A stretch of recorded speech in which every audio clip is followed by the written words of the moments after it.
मुजफ्फरनगर में भीम आर्मी संस्थापक चंद्रशेखर आजाद के कार्यक्रम के बाद जमकर बवाल हुआ। कुछ लोगों ने खतौली से विधायक मदन भैया और चंद्रशेखर आजाद रावण के वाहनों पर पथराव कर दिया। 5 से 6 गाड़ियों में तोड़फोड़ कर दी। आरोप है कि इस दौरान पेट्रोल बम भी फेंके गए। दोनों ने इसे भाजपा की साजिश बताया है। दोनों ही नेताओं ने थाने में तहरीर दी है। दरअसल पिछले दिनों भूपखेड़ी गांव में बाबा साहब भीमराव अंबेडकर की प्रतिमा को शरारती तत्वों ने क्षतिग्रस्त कर दिया था। नई प्रतिमा स्थापित की गई थी। शुक्रवार को चंद्रशेखर आजाद प्रतिमा का उद्घाटन करने पहुंचे थे। कार्यक्रम में विधायक मदन भैया भी शामिल थे। जातिवाद पर राजनीति कर रही सरकार। कार्यक्रम में चंद्रशेखर ने कहा कि उत्तर प्रदेश की सरकार जातिवाद पर राजनीति कर रही है, जबकि गठबंधन इसका जवाब भाईचारे से दे रही है। समाज के लोगों को प्रशासन द्वारा हमेशा शोषण किया जाता है, लेकिन समाज को समझना चाहिए कि वह किसी से कम नहीं।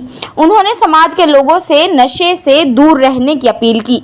कहा कि उपचुनाव के दौरान जो दिलों में मशाल जलाई थी उसको जिंदा रखना है, ताकि आने वाले 2024 के चुनाव में विपक्षी पार्टियों को इसका जवाब दिया जा सके।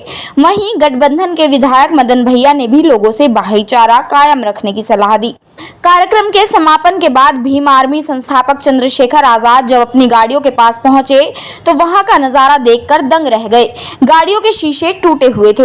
गाड़ियों को देखकर वहां मौजूद लोगों ने हंगामा शुरू कर दिया। घटना से मौके पर मौजूद पुलिस प्रशासन में हड़कंप मच गया।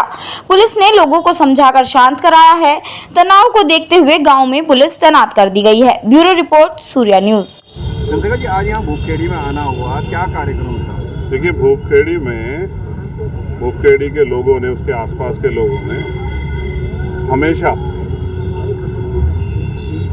हमारा साथ दिया, हमें समर्थन दिया। इस बार जब उपचुनाव हुआ, उन लोगों ने बढ़ चढ़ के मुझसे वादा किया था कि आपको हम यहाँ वोट देंगे और आपके प्रत्याशी को जिता के भेजेंगे। गठबंधन के प्रत्याशी वहाँ जीते।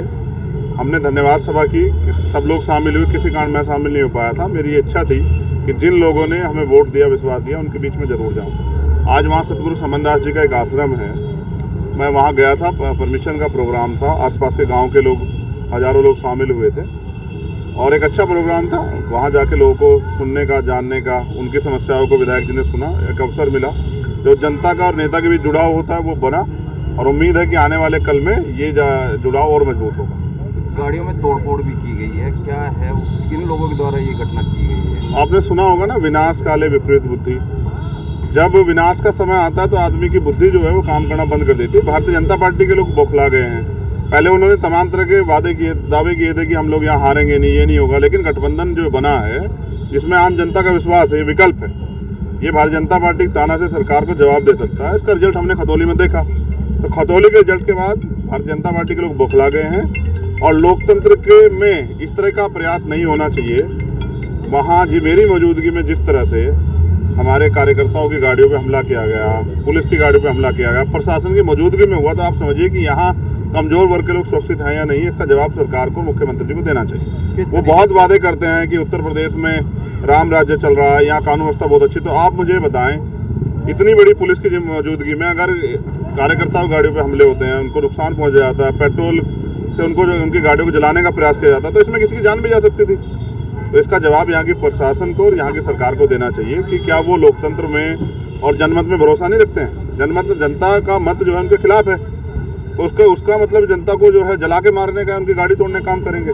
जनता इसका जवाब देगी। और कोई कार्रवाई नहीं होती? देखिए, हम लोग FIR करा रहे हैं, हम लोग संवैधानिक रूप से अपनी लड़ाई लड़ेंगे, और अगर इस तरह के आरोपियों को बचाने का प्रयास किया जाएगा तो फिर यहाँ जिला मुख्यालय पर हम लोग जो है जवाब भी मांगे यहाँ के जिलाधिकारी से, और यहाँ के जो हैं SSP से हम पूछेंगे कि आप ये बताओ कि अगर लोकतंत्र में जनता दिन दहाड़े इस तरह से जो है वो उनके साथ इस तरह की घटनाएं होंगी, तो फिर आप यहाँ कुर्सी पर क्यों बैठे?